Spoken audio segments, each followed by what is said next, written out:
You are listening to Rouge Radio, a proud member of the Canadian Football Podcast Network. It's time to get the point as Rouge Radio is ready to kick off. Ready! The best football talk with the best in the business. So what is the cost? You have 2 first-round picks this year because the Argos are dumb enough to trade for Drew Willie. A few rookies. We go directly to the on-field product. We welcome to the show the 20th overall pick in this past Sunday's CFL draft, DeAndre Wright of the Alouettes. DeAndre, welcome to the show. Thank you, guys. Thank you for having me. And the occasional Hall of Famer. Please welcome Doug Brown, who is one of the members of the current class of 2016 in the CFL Hall of Fame. Doug, thanks for joining us today. Oh, thank you guys for the kind words and for having me on the program. Rouge Radio is on the air. Here's your hosts, Robert Dalton and Tony Allen. Welcome back, everybody, to another edition of the Rouge Radio podcast, powered by the Canadian Football Podcast Network. My name is Robert Dalton, and joining me, as always, Mr. Tony Allen. And I believe this might be the first time where we've passed along colds through the airways, through the podcast. Somehow. Last week, I was battling through, and now it looks like that you are battling the... I am right at the beginning of it. It started sometime in the middle of the night last night, so I'm right in the heart of it here. Oh, well, I mean, last week, I always tell about how good progressive the cold is just based off the sound of my voice. Like I was talking to my wife. By the way, one of our mutual friend told us when we're talking about our ailments, specifically mine. That's right. We should start calling this Dalt's Faults, or yeah, is that what it was called? Yeah, that's false. Anyway, got to rhyme. Yeah. What was I saying? Oh yeah, because my voice changes, and there's 4 voices that my voice have. The first one is I've got like a sinus infection. Where like those agnoids that you have there, you sound like you're like very stuffed up. That's the first. Yeah. That doesn't last that long for me. But the second phase is what we experienced last week. Barry White. Yes. Yeah, and so if you're Barry White was on The Simpsons. Whenever I think Barry White, I always think the wacky. Well, not even that. It's like the snake whacking episode. Yeah, it's Barry White. Yeah, that's Barry White. And then the third phase is sick Barry White, which is essentially the same thing, except it's the sound extra stuffed up. And then the fourth phase, which I had yesterday, I sound like John Cougar Mellencamp. And so I'm able to belt out a few. Yeah. Well, I can't. Well, let's hear it. Let's go. You got to record yourself doing that. No, it's done. Like that was yesterday. If we ever been recording on Tuesday nights, then you might have actually caught me on a good day. But we need to infect you with something so we can hear John Cougar Mellencamp. Yeah. Nobody wants to hear me. But you could tell, like, I might cough a little bit, but I mean, for the most part, it is like my cold is done, and it looks like that you just picked it up. Yeah. Yeah. Are you? And my big thing is like I'll go. I'm nasally as it is. Mm-hmm. Like I worked with one group of guys that likened me to Ray Romano when I worked with them. That's how nasally I was. So I tried to work on my Robert thing for which is also why I can do a pretty good Kermit the Frog too, very nasally or what have you. But then I'm nasally in the best of days, and then it just gets worse. And then tomorrow, I don't think I'll have any voice to do the show no matter what. So at first, I'm like, we should postpone this a day. And I'm like, no, because I won't have a voice tomorrow. So I'll use up what little I have of it now, and then I'll deal with the consequences of tomorrow. All right. Before we bore everybody about talking about our ailments, let's get to some CFL news. By the way, before we go forward, let's get to the booth announcer. Rouge Radio Podcast is powered or sponsored by the good people at Manscaped. Go to manscaped.com, enter the promo code Rouge, and you'll get 20% off your order. And free worldwide shipping. Go to Manscaped. Your balls will thank you. Well, thank you. I was also going to say, if you ever were asking, I wonder what Rouge Radio does with all that advertising money. Look at Dalt's setup. And look at me using my 11-year-old son's gaming headphone. So if you ever wonder where the Rouge Radio sponsorship, I'm teasing. That's not where it goes. We don't get any sponsorship money. Who am I kidding? Yeah. Well, not a huge amount of it. No. So some big news dropped earlier today. We've got to talk about some certain things here. Shawn Lemon reinstated from the CFL earlier today, as we're recording Wednesday, July 16th. Your thoughts on this one, because it also comes with a little caveat, because not only is he been reinstated from his gambling suspension, his indefinite suspension, but whoever signs him is going to have to wait a couple games, because he's also being suspended for his like, what was it? Was it the PEDs that he tested positive? Either way, positive drug suspension. So he's going to sit an additional 2 games. And he's what, like 38? He's got to be 38 now or something. 37. I think he'll be 37 or 38 in August. Like, he has a birthday in August. Like, that's so. And so, like, to me, like, I don't think it's a matter of that he doesn't have anything left in the tank. I think he has a lot to prove. But with that being said, I think strategically, logically, it might be something where, because of the amount of money that he's going to want, and it looks like, based off Aaron Lodge's report, is that it looks like it is Montreal that has top billing that will sign him.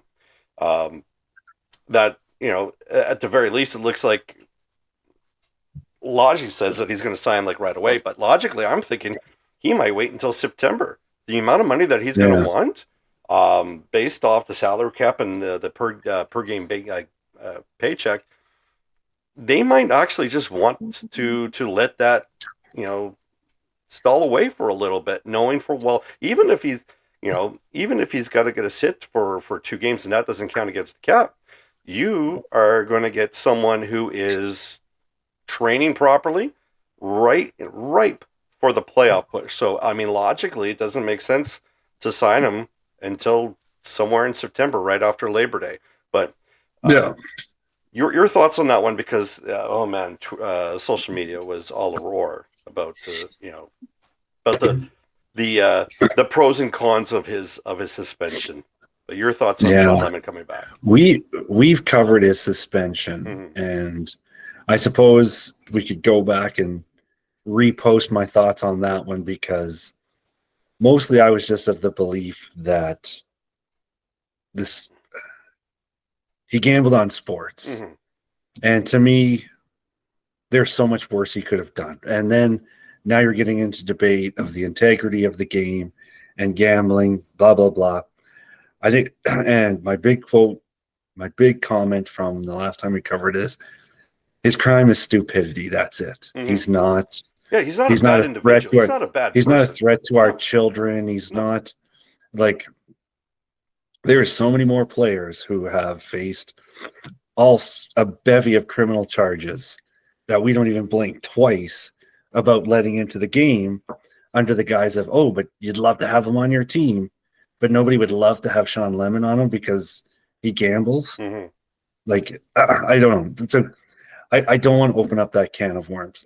And from what it sounds more like, what you're talking about, and is a better point to make, is despite the training, despite healthy living, whatever he's doing as an athlete, you can't un-37-year-old him. All the working out in the world can't un-37-year-old him. And he might come back and he might be an asset. But to me, it more comes down to, do you want to take a gamble on this guy? And I'm not saying don't gamble on him. I just don't know if, like, just make sure you want to take a gamble on him. If the Stampeders do it, like, don't try and throw it back in my face. If it was the Stampeders, you would do it. I'm like, I don't know. I guess, like, why not take a gamble of it? But I would sign him for a playoff push and tell him, listen, you can do a show me contract, and then maybe we'll sign you. And if not, you'll just set yourself ahead for a bigger contract next year. I would gamble on him late in this season, get through the playoffs, go on a Grey Cup run. If he's worth it, you got a Grey Cup. If he's not, don't dress him. Mhm. Don't waste your time with him. Like, I would gamble on him sooner than later, because then get your Grey Cup out of him. Then he turns 38. It's like, you know what?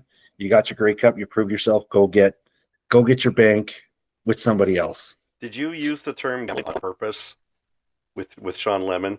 Oh, we got to take a gamble on Shawn Did I what? Lemon. Yeah, it almost like you used the that was unintentional, yeah. but I see. It's hard. Yeah. pun intended.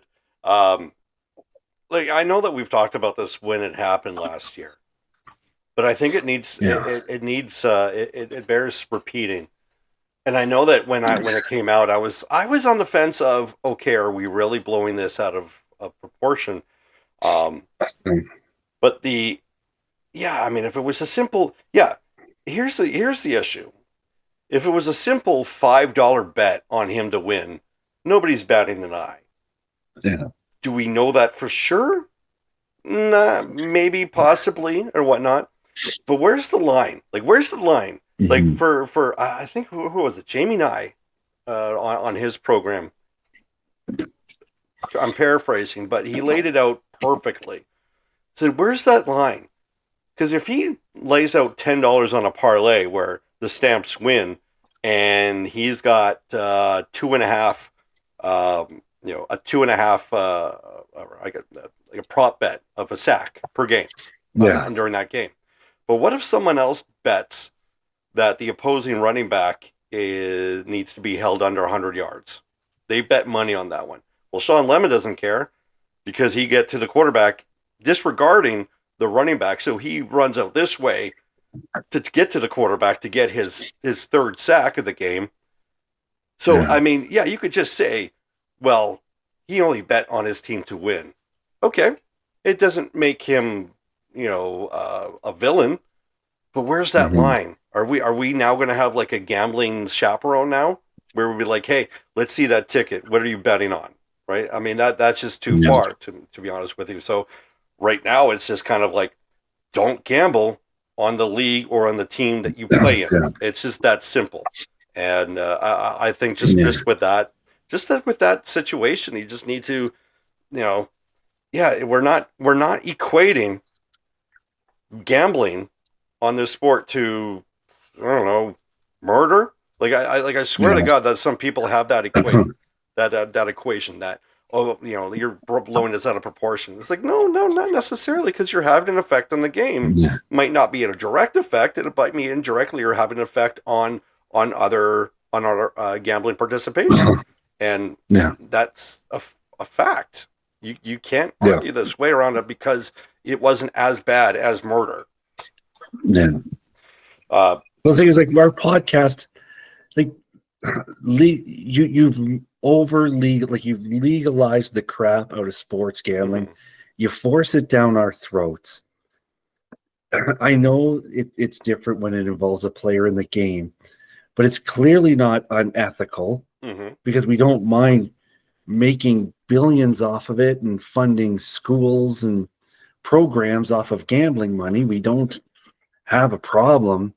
I mean, like you said, even if he's betting on the games, who cares if Shawn Lemon with the Calgary Stampeders is betting on an Elks-Lions game?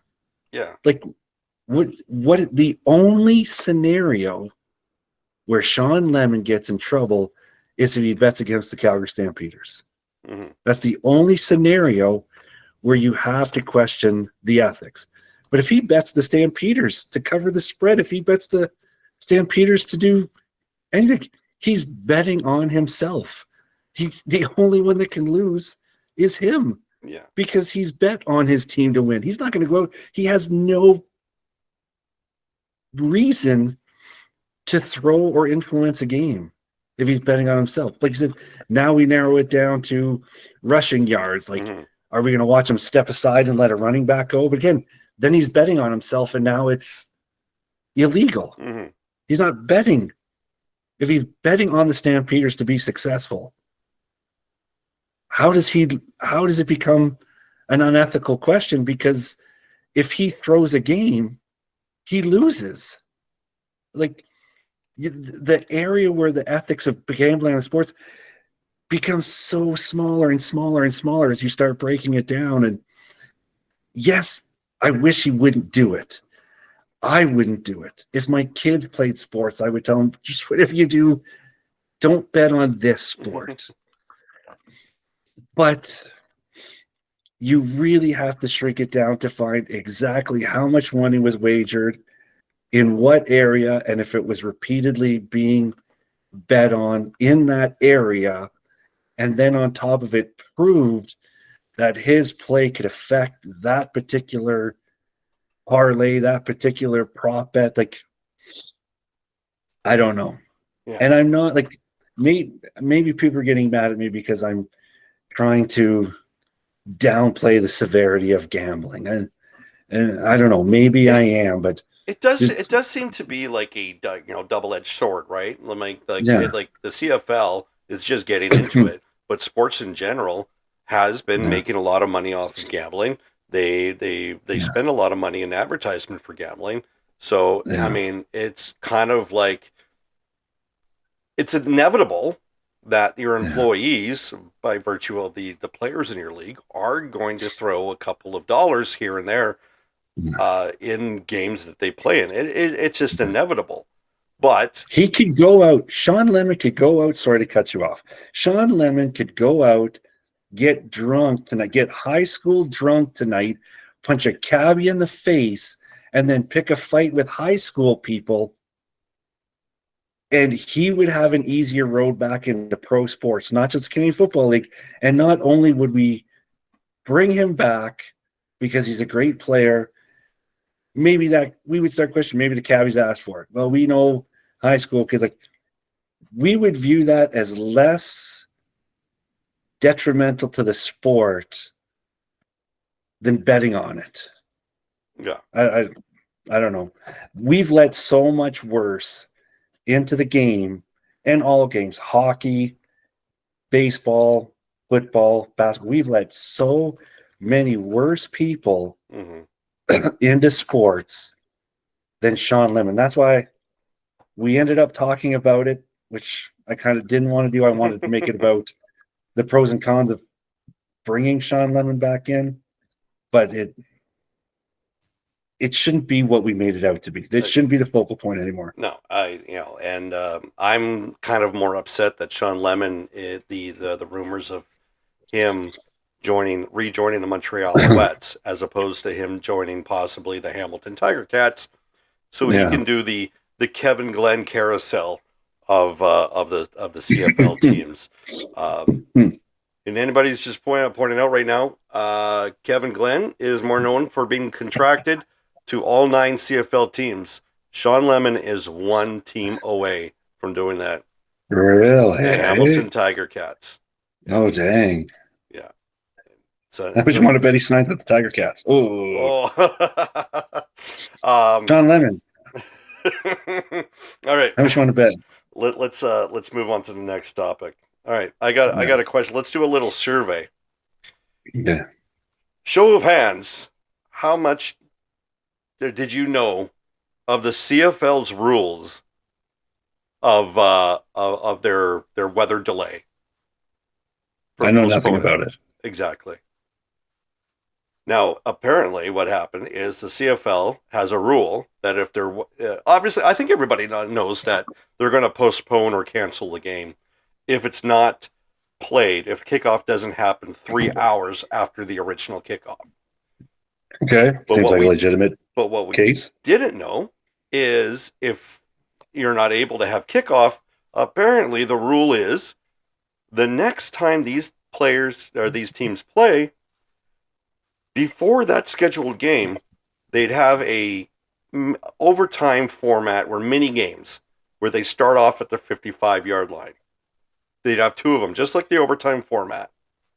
And the CFL, in its infinite wisdom, said, F it, we don't care. We want revenue. And they said, okay, well, let's schedule it for the next available date. Which is fine. I guess I'm not really upset at the fact that they honored the actual full game between the Riders and the Stampeders.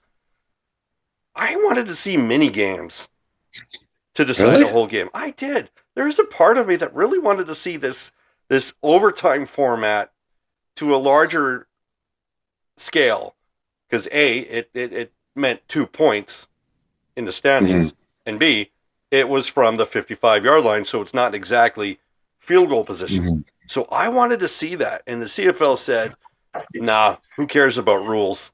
Who cares about our own rules that we have for these kind of situations?"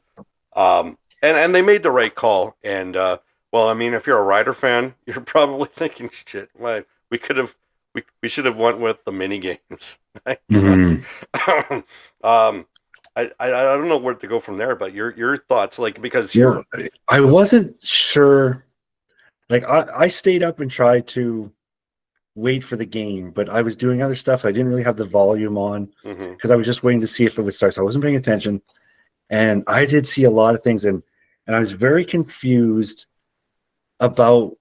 There was people that were very upset about something, and I read a few posts, and there was people that were disgusted with the league with this and that's, and I didn't really want to go too deep into it because I didn't really know what their beef was. The game got canceled, and I didn't know what the mini game part. To me, if there was a mini game rule in there, absolutely you should have ignored that and gone to the next day. If you can played it, I don't know if people were complaining about the wait. If they were, like, I read one post somewhere about how upset they were with the wait and the communication, and it's like the weather was so bad. The CFL, like, the smoke was so bad, it was a health issue thing, and I saw people complaining about how the CFL handled stuff. I'm like, to me, all they did was think about the safety of everybody. mm-hmm. Like, I don't like, and things like, and if you're going to complain about how you waited, go home. First Like, world problem. go home. Yeah. Go home. Like, but they said the game was going to start. So Mm-hmm. look at your watch. We've been here for 2.5 hours, and look around. Oh, the smoke hasn't gone away, but they say we're going to start in an hour, so this is their fault that I have to stay. No, like, I didn't know what angle you were coming at, because when you just posted the delay thing, I thought it was going to be about these complaints about how long they were stuck at the stadium. Like, I was going to you go there. weren't Yeah. stuck at the stadium. Like, you weren't stuck at the stadium. Go home. Mm-hmm. Like, these complaints I saw was like, the CFL did this and we were there forever. Go home. You look like somebody who was going down an escalator when it broke down, and now that you're complaining, you were stuck on the escalator for 3 hours until maintenance got it started again. That's what you look like. You look like some dummy standing on an escalator crying because you can't get down. Walk it and leave. Don't stand on an escalator for 3 hours and say it was the mall's fault. The mall's fault I was stuck on the escalator for 3 hours. There's stairs. You know what an escalator is that doesn't work? It's stairs. Go down it and leave. And that's what your beef is. Your beef is that you didn't just get up and walk. Like, I don't know. Like, I thought that was I thought this was what everyone was complaining about. And when I read some of the posts of people blaming the league for this and blaming the league for that, it's like, their only priority is the health of people. Mm-hmm. That is right. That is right. Did it take forever? Who cares? People's health is right. And if you think the game's going to start in 30 minutes, but you still can't see the other side of the stadium because of smoke, go home. You shouldn't be there. Pick up your cell phone. Look at what a weather index looks like. If it says 10, go home. I've been at jobs that we get canceled and sent back to camp because of the smoke. Like, you have no argument. If your argument is how long it took them to cancel it, you don't have an argument. You are an half-wit stuck on an escalator for 3 hours because you don't know you can just walk down it and leave. Stuck on an Elevator is the title of this week's podcast. I saw one account that was making constant posts. It was like obsessed with this one fact. We're like, well, why are we delaying it for health and safety, but there's 25,000 people breathing in the smoke? Because you're idiots. Well, it's not even that. It's the fact that this is health and safety. The CFL, the riders and the stamps aren't forcing the fans to stay there. The fans have the option to leave if it's bad. They have a duty to the players to put them in that position.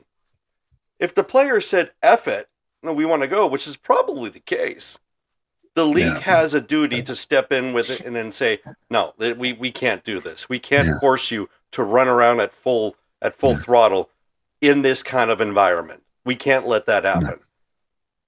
Exactly. Like if you're arguing, the CFL says it's not safe to play, but there's thousands of us here. Well, then read the play. Mm-hmm. You know, here's a sports metaphor for you then. Read the play. The league has shut it down. They've got the players out of here, and there's 20,000 people who can't read the play. Yeah. If it's unhealthy, why are we here? Exactly. Mm-hmm. If it's not healthy and the players aren't there, why are you there? Yeah, you could just say, the communication might need to be better. But I think that's your only argument, really, per se. And my argument would be, why is the CFL really, really trying to push this game through because it was it was 3 hours after kickoff, and you were like, okay, we're gonna wait about 45 more minutes. Like, really? Like, really? You've eaten the cost for running the building. You're eating the cost for having the staff there. I would want to get the game happen because now we've got to restaff this game. I don't know if any of these 150 high school kids we hire to work these games part-time are going to be able to come back tomorrow.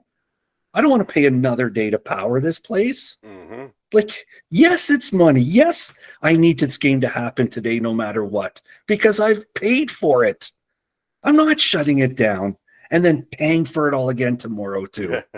Absolutely, I'm going to force this game to go through because I've paid for it as an owner, as someone who has to staff this place again and pay all these employees and find 150 people to come in and work this place. And get the roads shut down again by the Regina police. Because I don't know if you've ever been to a game, they shut the roads down. They park a big-ass grader right at the front so people can't drive up to the front door. You can't just do this tomorrow. I would force it through, too. Yeah, to me, it's just a matter of, you have set rules. I don't know, maybe, I don't know. It's just the little kid in part of me following the rules. If you have a set of rules, there's a reason. There's a reason why you have these particular rules, so that you're not pushing the envelope. You're not setting expectations. It's not starting right now. Boom. Let's reset. Let's reset on a different day. Sounds like we're on completely different ends of the spectrum on this one. We're trying to nicely. It's that whole let's disagree to disagree, which really just means let's move on and continue to think we're both idiots for our points of view. But anyways, now you have two good takes on both sides of the argument. Let's get to week. Is it week 7 in the CFL? Is it my God, crazy! Week 6, 3, 1, 4. I have to. Here's the part of this where I don't like. Look, if there is it's week 7. Yeah. It is week 7. And you know what's funny is it's going into week 7, and the Bombers have only played 4 games. If there's any proof that we need a 10th team, the Ottawa Red Blacks, and I believe there's one other team, I think maybe the BC Lions, have played 6 games already. Yeah. They have not had one bye. The Bombers have had 2 of their 3 already. Like, that is, like, it happens. Every team has, every year one team has this crazy schedule. This year it just happens to be Winnipeg.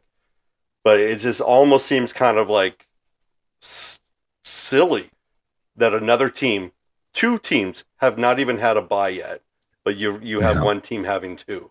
It just keeps it kind of like strange. Anyway, let's go as we're recording this on. Let me see. I got the day we're supposed to. Once? Well, I was just in the midst of everything, and then my headset decided to almost come undone, so I couldn't hear anything. So I apologize for that. You're going to hear me almost pretend to talk to myself. We are recording this on July 16th. Week 7 starts tomorrow on July 17th as the Toronto Argonauts are in Montreal. Theoretically, if Montreal wants to get this done, they could sign Shawn Lemon tomorrow. Boom. Week 7 is game 1 of his 2-game suspension. The Montreal Alouettes are favored by 10 points. This has to be the biggest spread so far this year. Over-under is 50.5. Montreal is getting Davis Alexander back. Same with Austin Mack. Toronto is getting Wynton McManus back, but still no Chad Kelly. Tony, where do you got with this one? I'm throwing this far onto Montreal's side. I like McManus. It's a good addition for Toronto to get him back, but I think Alexander behind center throws this all the way to Montreal's side for me. I think Montreal is a better team.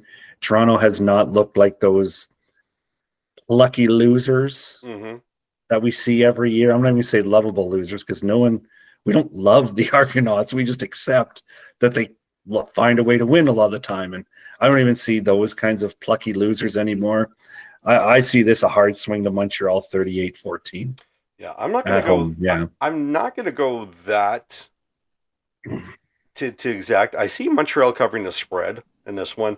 We are going to see the major difference between the Bumblebee and Davis Alexander because Montreal did not look good. I mean, their first loss, they did not look good at all throughout all facets of the game. But then the last game, it was a matter of, okay, they looked better. Defense was better. Just McLeod Bethel-Thompson just wasn't able to sustain drives, and they had a key penalty that extended the drive or that stopped the drive. And then BC was able to take that one with a walk-off field goal. But I think you're going to see a more dangerous team when you get these weapons. It might take a quarter just to get that chemistry back, to get that momentum back, that rhythm back by QB1. Wynton McManus, the addition, makes it a little bit easier to stop, just to maybe delay the inevitable of Montreal's offense moving pretty seamlessly. But at the end of the day, I do think Montreal is a better team than Toronto. I think Montreal's defense can and make life really hectic for Nick Arbuckle. I'm not going to go that excessive for your score, but I do have Montreal covering the spread and maybe just a little bit. Montreal 30-15 over the Toronto Argonauts. Next game is on Friday, July 18th. I don't know why I'm just repeating the date, but the Winnipeg Blue Bombers host the Calgary Stampeders, the suddenly hot Calgary Stampeders. The Bombers, though, are favored by 3.5 points, and the over-under is set at 50.5. I don't know about you, but I'm going to bet the over on this one. I think both offenses are going to come alive. The Bombers, they're defensively, you could say that it's an aberration for their defense against Vernon Adams, but the one thing that has been constant this year is that they have the penchant to give up that big explosive play defensively. They could end a drive as sooner as they could start one offensively. But for whatever reason, they give up those big plays, and they gave them up a plenty to the Stampeders offense a couple of weeks ago. The Bombers will be without Dalton Schoen, and as well as Stanley Bryant, as he is doubtful, as they left early the last game a couple of weeks ago. Calgary is getting a little bit healthier back. They're not getting huge weapons back. I'm still going to say that Winnipeg still is the better team. Calgary does make this a little bit closer so that maybe the season series isn't an issue. But I do have Winnipeg winning this one, covering the spread just a little bit.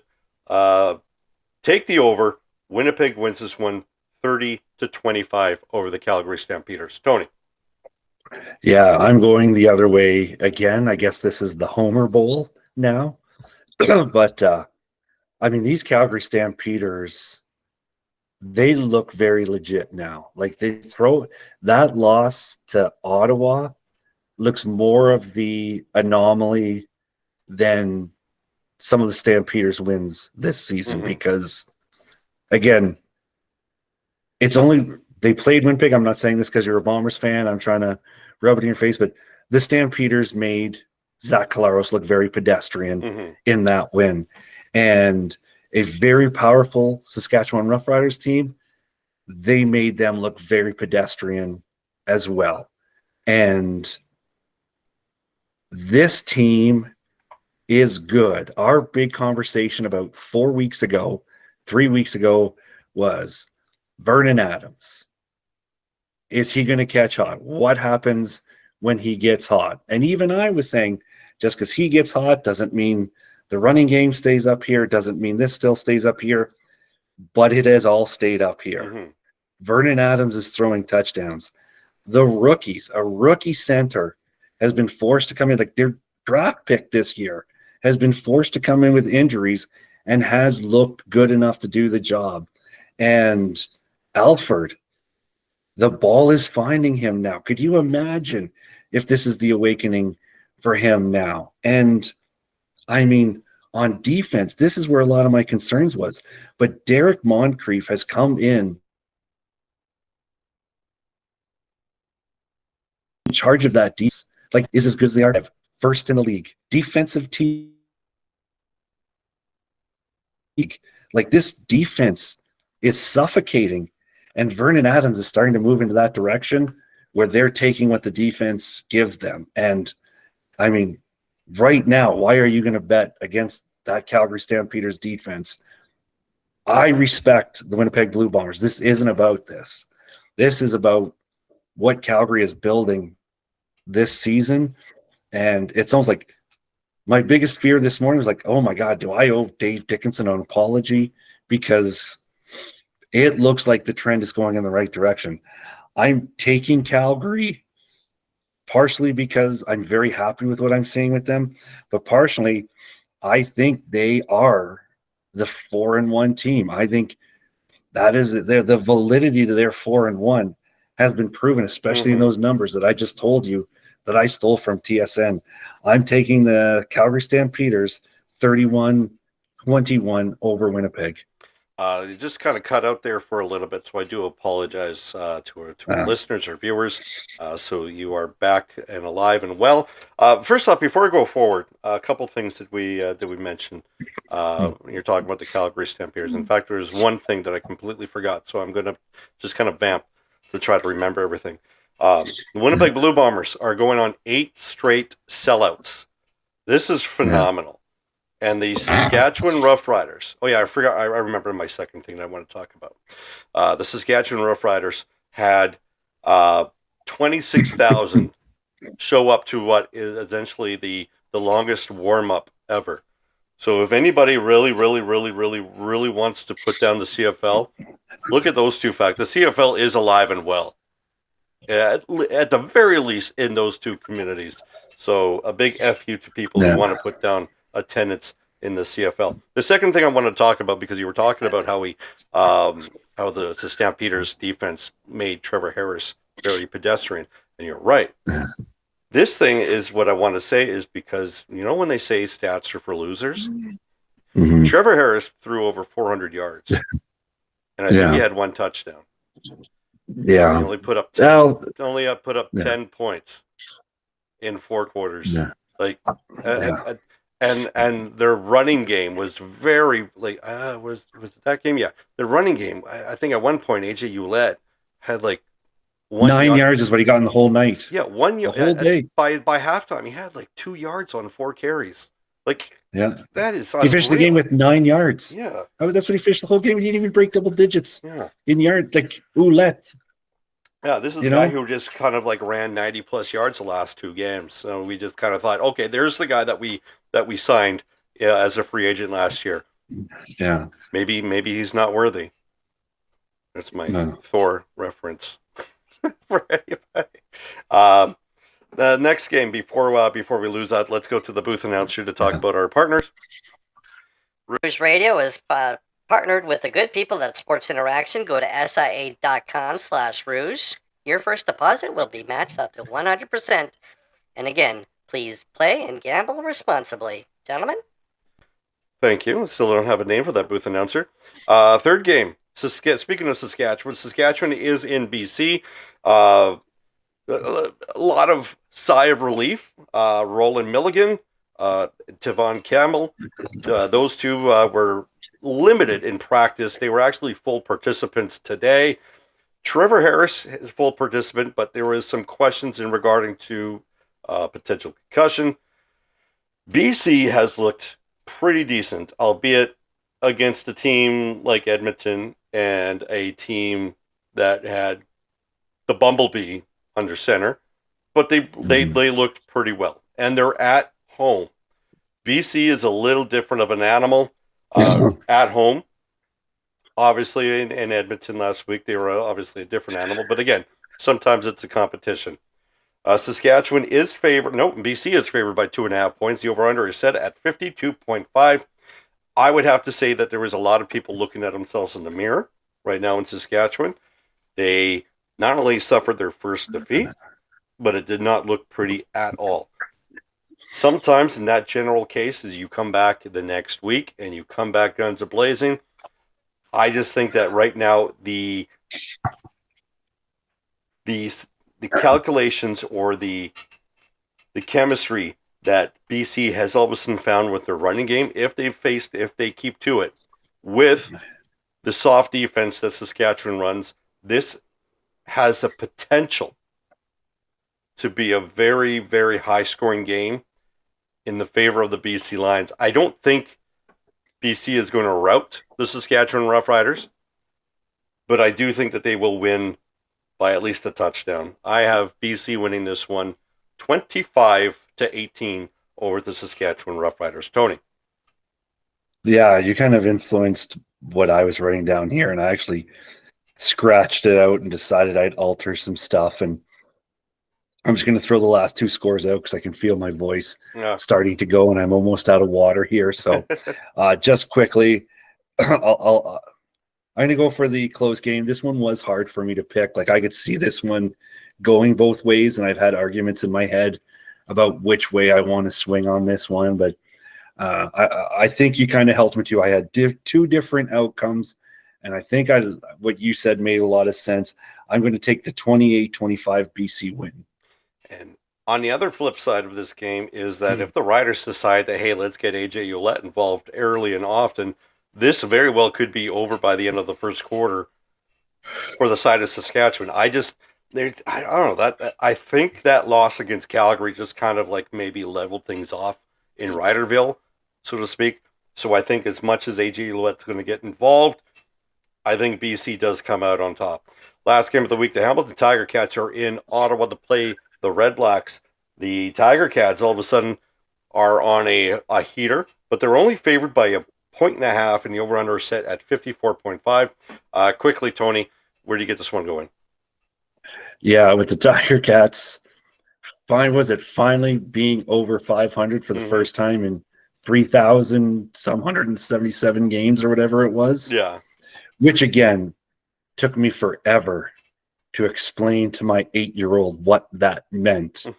He's like, they haven't won in 3,000 games? No, days since either way, it was the most painful conversation. I love my son, but he could not get the proper grasp of what I was trying to say about being over 500, winning more games, and I lost him somewhere. But either way, it feels like Hamilton on a heater is a good time for Hamilton to get stuck on an elevator and not know how to get out. So Ottawa at home, I'm thinking that might give them the push they need in front of the hometown crowd. 24-20, I'm going to take the Red Blacks there. You know what? You took exactly my words. I like to me, it was kind of like Hamilton's the better team out of these two, but eventually it's Hamilton. Hamilton's the better team of the two, but yeah, it is Hamilton. But at the same time, Ottawa's losing games that theoretically they should win, but there's just something about that team that just says, no, we're not going to win this one. You have to put all these facets together, and I think this is one of those things where maybe maybe there's a little birdie in there saying that Bobby Dice is going to get canned if he loses one. So they end up winning this one just to prolong the inevitable of him being canned. Yeah. So I just have that feeling in Ottawa right now.